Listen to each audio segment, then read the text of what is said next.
Hayır buldum. Everyone, this is Sonra Büşra geç. Selçuk. My presentation is determination of damage and defects in historical wooden structures using non-destructive test devices. The rich accumulation of historical and cultural mosaic of Anatolian geography can be found in Rize. The examples of civil architecture in the region have survived to the present day, largely without deteriorating their original qualities. The preservation of the historical urban texture in the region where the historical wooden structures that defy the centuries are intense are of great importance in terms of transferring to future generations and maintaining the cultural memory. Chestnut and pine trees can be easily obtained from the close environment, therefore it is the most preferred building material. I want to talk a little bit about the structure under research. It is possible to see that stone and wood are used together in Rize's rural architecture. We see an example of eye-filling technique in a wooden house made of chestnut. These photographs are from Jinan Mansion. They were taken from different angles, and it was built about 200 years ago. The aim of this study was to evaluate the performance of the wooden materials of wooden house, which was built with wooden materials in 1850s in Pazar Rize by using non-destructive testing devices.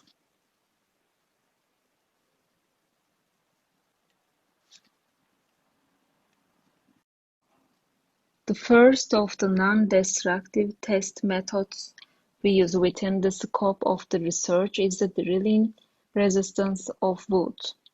This technique is an effective method for examining, identifying, and determining local defect areas, determining growth and density. This instrument has been designed for use on wooden utility poles. Often possible defects are located in the interior of the poles and can't be identified from the outside. Each system is based on a drilling resistance measuring method. The variation in resistance results in increases and decreases in the amount of torque applied to the drill shaft. A drilling needle with a diameter of 1.5 mm to 3 mm penetrates into the wooden structure with a regular advance speed, and the drilling resistance is measured. The data is recorded on a wax paper strip at a scale of 1:1 and also transferred to computer for further evaluation. The wood is only insignificantly injured, and the drilling hole closed itself due to a special drilling angle that was customized for the drill bit. Other non-destructive test method is screw withdrawal resistance. Thanks to the screw pull volumes obtained, the elasticity, density, and shear resistance of the wood material could be estimated. The applied screw diameter is 4 mm. The length of the thread is 18 mm. The screw withdrawal force is a local parameter, but selecting a representative location on a beam, it is a useful information in wooden structure evaluation. Thanks to this device, it can be determined without any damage whether there is rot and damage in the parts of the wooden material. Unlike other ultrasonic devices, this device determines the speed of the sound passing to the opposite side in the direction of the fibers.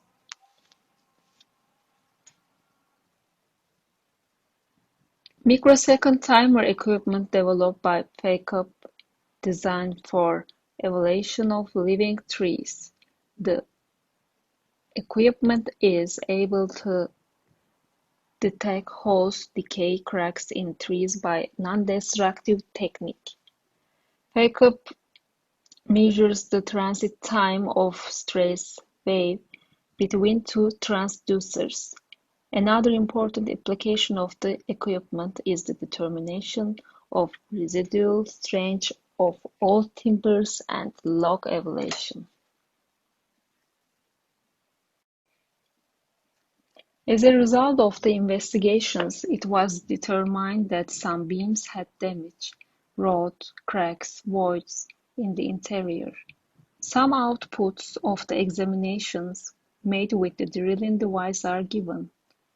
It gives a high peak in the parts where the specific weight of the wood is high. It gives lower peaks in rot zones as resistance is lower. In Figure 1, you can see that rot and insect damage and the onset of rot were detected in the inner parts of the beam examined. As can be seen in Figure 2, as a result of the examination, internal cracks with rot insect damage were detected in the inner parts of the carrier beam. As shown in the shaded area in Figure 3, rot insect damage and the onset of rot and internal cracks were detected in the inner parts of the beam. Figure 4 shows the results obtained from registograph output. Internal cracks in interior of the beam were determined, but the beam was still solid. Thanks to the screw withdrawal values, elasticity, density, and shear resistance of the wood material could be predicted. According to the finding obtained, screw withdrawal resistance values of the bearing elements in the wooden structures examined during the study were determined between 0.60 and 1.89 kN. What is significant in Figure 5 is that second and fifth beam have shown the highest shear resistance, and same beams also have the highest screw withdrawal resistance. The lowest results were obtained from the beam in the southern side.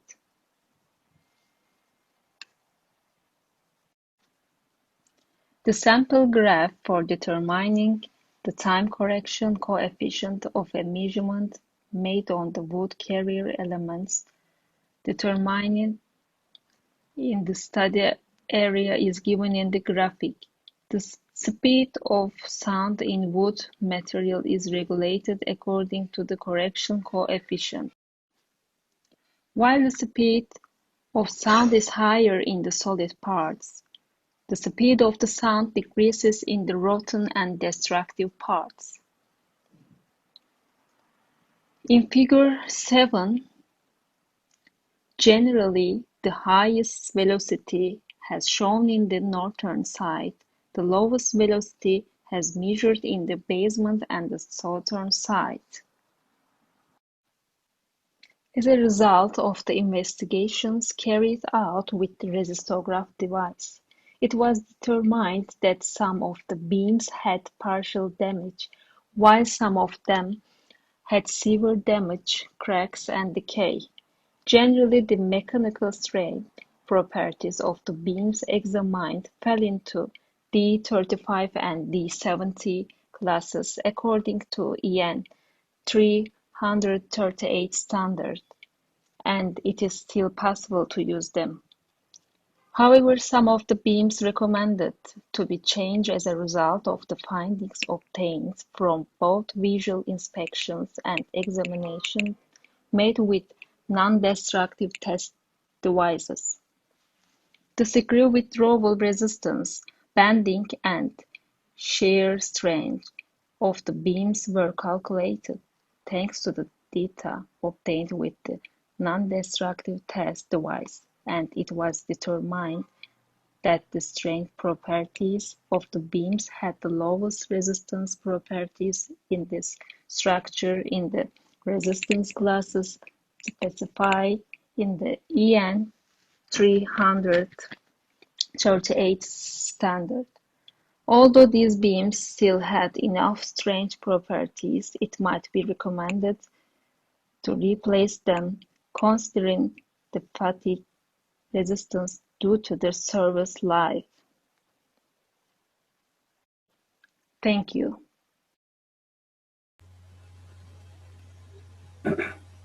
Okay, thank you very much, Bushra, for this presentation.